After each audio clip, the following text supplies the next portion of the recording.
सुन लो फडणवीस, अगर अल्लाह ने चाहा तो एक दिन हिजाब और नकाब पहनने वाली भारत की प्रधानमंत्री बनेगी इंशाअल्लाह। वही तेवर, वही लहजा और आवाज में वही रोब।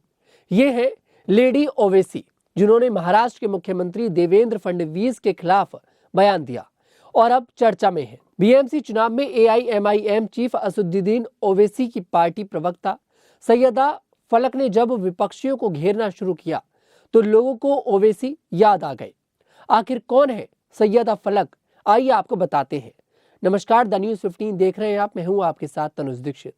हैदराबाद की 31 वर्षीय नेता सैयदा फलक सोलापुर सहित महाराष्ट्र के विभिन्न हिस्सों में एआईएमआईएम के लिए चुनाव प्रचार करती नजर आईं।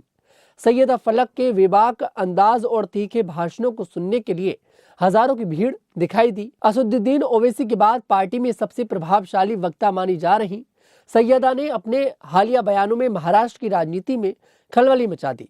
सैयदा फलक के इस बयान से बवाल मच गया। सुन लो फडणवीस, अगर अल्लाह ने चाहा तो एक दिन इसी नकाब और हिजाब को पहनकर एक मुसलमान औरत हिंदुस्तान की प्राइम मिनिस्टर बनेगी।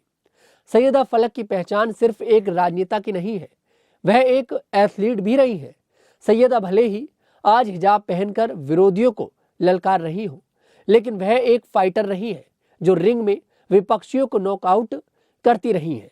फलक द फाइटर के नाम से मशहूर सैयदा फलक इंटरनेशनल लेवल की एक कराटे चैंपियन है। उन्होंने अब तक 20 से ज्यादा नेशनल और 22 इंटरनेशनल गोल्ड मेडल जीतकर देश का नाम बढ़ाया है।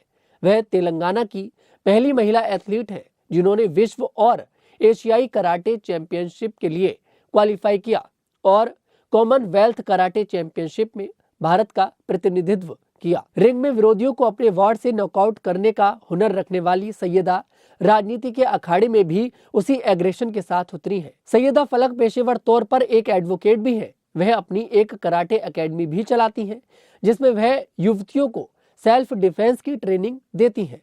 साल 2020 में ओवैसी की पार्टी एआईएमआईएम का दामन थामने वाली सैयदा महिलाओं के अधिकारों, संवैधानिक मूल्यों और अल्पसंख्यक समुदाय के मुद्दे पर आवाज बुलंद करती नजर आती हैं। बीएमसी चुनाव में सैयदा एआईएमआईएम का चेहरा बनकर उभरी तो कुछ लोगों ने उन्हें लेडी ओवैसी कहकर पुकारा। दरअसल वह राजनीतिक रैलियों में अपने विपक्षियों को वैसे ही ललकारती नजर आईं जैसे ओवैसी धारते हैं। सैयदा की आवाज में वही रोब नजर आता है। वह अपनी बात को इस अंदाज में कहती हैं कि सुनने वाले तुरंत आकर्षित होते हैं। ऐसे में यह कहना गलत नहीं होगा कि जैसे सैयदा ने रिंग में कई खिताब जीते, वैसे ही वह राजनीति के रण में भी अलग मुकाम हासिल करेंगी। सैयदा फलक जैसे वक्ताओं की वजह से महाराष्ट्र में एआईएमआईएम ने कमाल कर दिखा दिया। महाराष्ट्र की 29 महानगर पालिकाओं के चुनाव में एआईएमआईएम ने 126 सीटें जीतकर यह साबित कर दिया कि पार्टी अब महाराष्ट्र की शहरी राजनीति में एक स्थायी और प्रभावशाली ताकत बन चुकी है। सबसे अहम बात यह है कि एआईएमआईएम ने 29 में से 12 महानगर पालिकाओं में अपनी उपस्थिति दर्ज कराई, जो पार्टी के धीमे लेकिन स्थिर विस्तार की कहानी कहती है। ये रिपोर्ट आपको कैसी लगी कमेंट सेक्शन में जरूर बताइएगा। मैं तनुज दीक्षित आपसे मुलाकात करूंगा, तब तक के लिए मेरे साथ देखते रहिए न्यूज़ 15।